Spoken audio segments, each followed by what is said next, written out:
Hemingway made it his home, Capone made it his playground, and Castro made it world famous.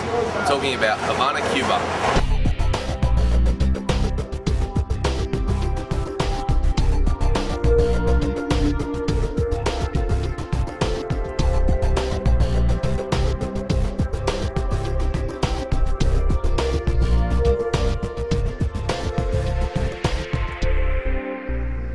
Founded by the Spanish in 1519, Havana was one of the most fought-over cities in the Caribbean. Some of the best examples of Spanish architecture can still be seen throughout the old town. I'm here in Plaza de la Cathedral, which is not only one of the prettiest spots in old Havana, it's also filled with music, restaurants, the ever-present hard-working touts, and one of the prettiest cathedrals in all of Havana. After several attacks, the Spanish fortified the harbour and walled the city.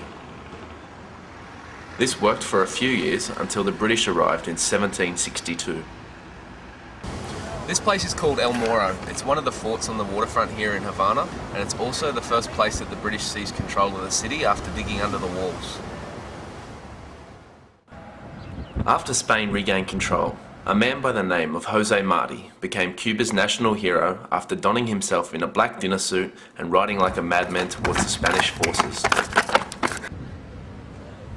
Needless to say, he got shot down in a blaze of glory, becoming a martyr for the revolution.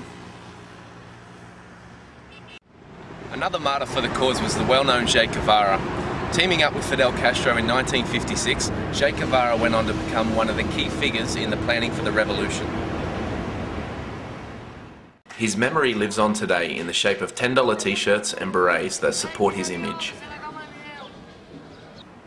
Fidel Castro seized power in 1959.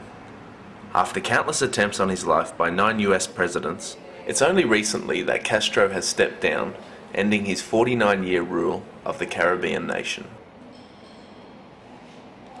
I'm here at the Museo de la Revolution, where you can find all of Fidel's boys' toys from the glory days.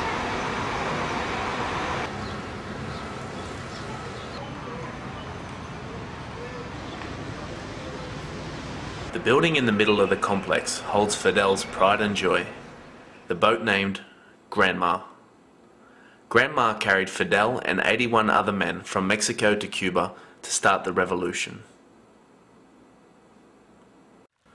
Besides the forts, plazas and historical sites, Havana has a few other attractions not to be missed. Resembling the Capitol building in Washington, D.C., the Capitolio Nacional is one of the most prominent buildings in all of Havana. It took 8,000 people 3 years to build and is now home to the Cuban Academy of Sciences and the third biggest indoor bronze statue in the world.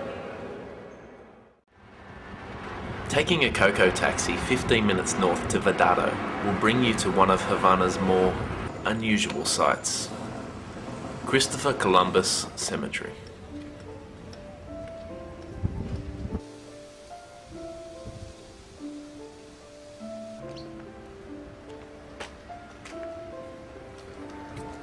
One of the most visited tombs is that of La Milagrosa, which means the miraculous one. She died in 1901 during childbirth, and for many years after, her husband would visit her grave several times a day. Upon leaving, he would knock on one of the 4 iron rings and back away slowly so he could see her for as long as possible.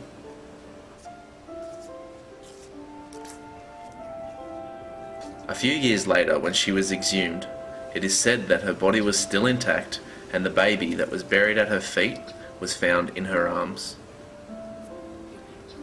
To this day, the tomb of La Milagrosa attracts people from all around bearing flowers and gifts in exchange for new love and hope.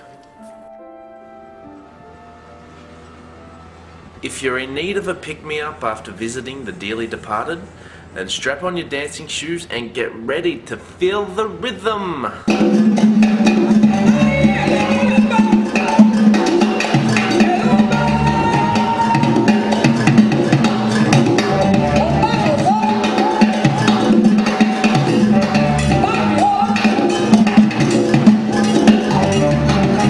We just finished the Tropicana in 2008. Awesome night. The rum was very good and the dancing was even better. If you come here, you get a free bottle of rum as well as some very good friends who don't understand English, so it's well worth a visit.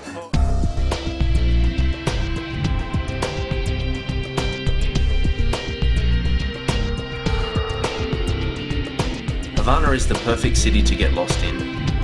While controversial at times, its rhythmic, colourful and friendly nature is enough to win anyone over.